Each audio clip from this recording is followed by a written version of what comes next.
So when you sit at a table at a like when you go to a restaurant, the way they treat you at a table is very different than the way they treat you at a countertop. Like at a table, it's almost like you have brain damage or something. They're like, "Hey guys, how are you? Have you dined with us before? Is there? You want to? We'll get waters. Yeah, whatever you need.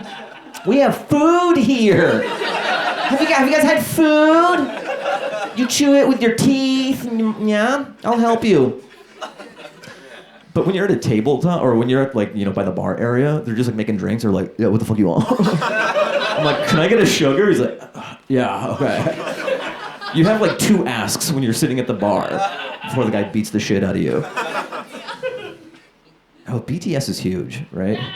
Yeah. That's funny that's the one that got you. You're just like, are you a big BTS fan? Yeah, I went to the concert recently. Where were they playing? Hollywood Bowl or? Kia Forum. Kia Forum. Yeah, it's huge. It's crazy how big K-pop is now. It's kind of cool that like white girls are catching up to white guys' Asian fetish. You know what I mean? Like you finally caught. I think in the future, white people aren't going to be attracted to each other. They're just going to both have Asian fetishes. Yeah, you can tell that she has like a K-pop fetish. She's like, "Here, put this headset on, and then like move around." This is a weird request, but okay. These lyrics are in Korean. Yeah, just say them. Less talky talk, more dance, more dancing. Yeah, K-pop is so huge. Do you think there's North Korean pop? Like North Korean K-pop? And K-pop? There is? I just think there is. That'd be hilarious. Just like gorgeous, just beautiful, North Korean boys who are like, "Ooh, baby, great leader is so great. He beat LeBron James in 1-on-1. He punched a shark in the face." All the lyrics are about how great Kim Jong-un is. "He's the best. Don't even fuck us. Fuck him." Right? And he's just like, "Oh, this is a good song. This is my favorite North Korean song." Whenever I see someone of a different ethnicity who's really, really fat, I know they're American. like they've assimilated really well. Right? Like you're not gonna see a 400-pound Japanese guy, like when you tap his shoulder, he's gonna be like, "Hey, what's up?" Like a Japanese guy that fat isn't gonna be like, "Oh, sorry, my English not so good." No, that guy's gonna be slim and trim. I think it's a good, not to give advice to terrorists, but like if terrorists got really, really fat, no one would suspect them of being terrorists. They would just be like, they love America and Mountain Dew Code Red. So my name is Fahim Anwar. It's like kind of an ethnic name. Yeah, okay, thanks, man. You're a fan of it? It's very ethnic, And like sometimes I think it's taken me a long time to kind of make some strides in Hollywood. And sometimes I wonder, what if I change my name from the start, And then my buddy was saying, "I don't think it would make that much of a difference." But I learned Elton John. He changed his name from Reginald Dwight to Elton John. He changed it from white to white. So like, what chance do I have? Like Fahim Anwar's double black diamond name. Like if my name was Tanner McCoy, I'd be selling out Kia Forum. BTS would be opening for me. "Give it up for Tanner McCoy, everybody." And I'm like, "Hey guys. Hey. This ever happened to you? Marry me, Tanner." "I can't. There's too many of you." I always think it's funny when there's like 13-year-old girls and they're like, "Marry me, Harry Styles." What if he was like, "Okay." "All right." She's like, "What?" "I didn't think you would actually do it." "Yeah, let's do it." And then she'd be pissed, like, "He's cheating on me all the time. I thought it'd be better than this. I thought Harry Styles would be loyal as a rock star." So Willy Wonka fucked those kids, right? He had to have. He couldn't sing or dance, so he had to have the chocolate and stuff, right?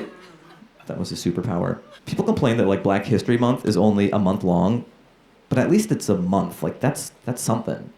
The only time I ever learn about Mexican history in this country is Modelo commercials. I'm like, oh, I didn't know that. But that's 30 seconds. We're just learning about Mexican history 30 seconds at a time.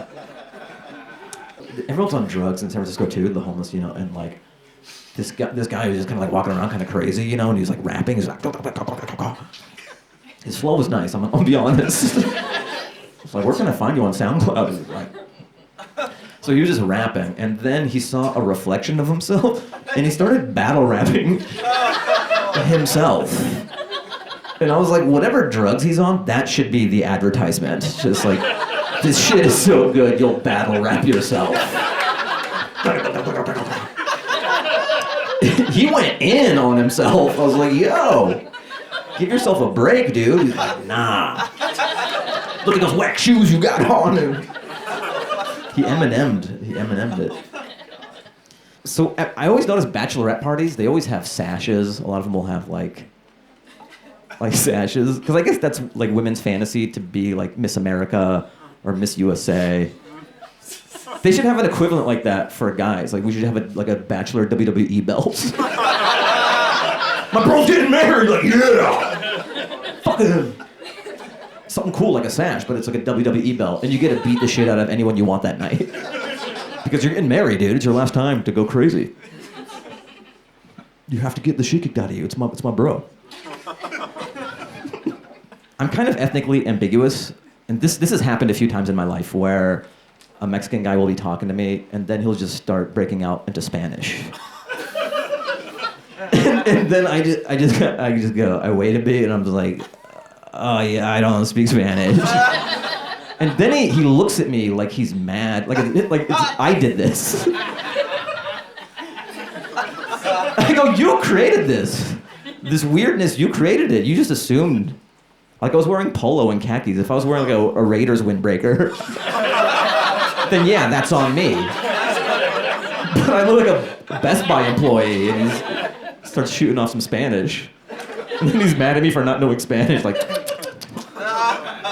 you should know Spanish. I think part of what attracts women to men is like knowing that we could murder you, but we choose to love you. Right? I think that's why it's sort of like why Mike Tyson got a tiger and stuff. There's just something exciting about walking that line. Just knowing that this guy could kill me, but he loves me. That's cool. It's like you're taming a beast. It's true. Yeah.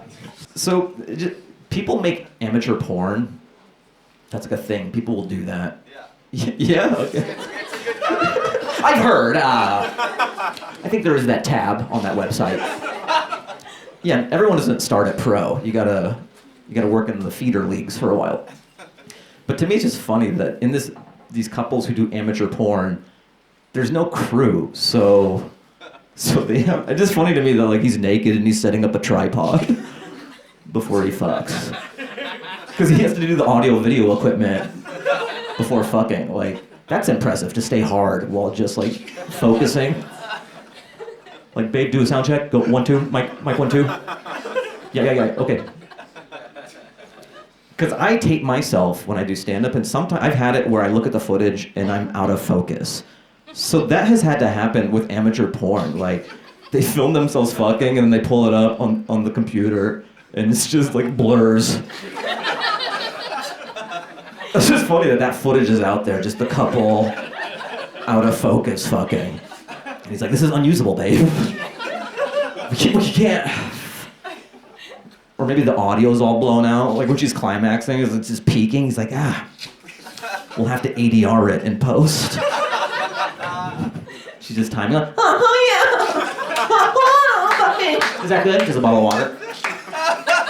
Throw it back. Okay, we got it. He's like, yeah, on the count of 3, 1, 2. It's a whole post house. Like on iMovie, we're really taking it to the next level.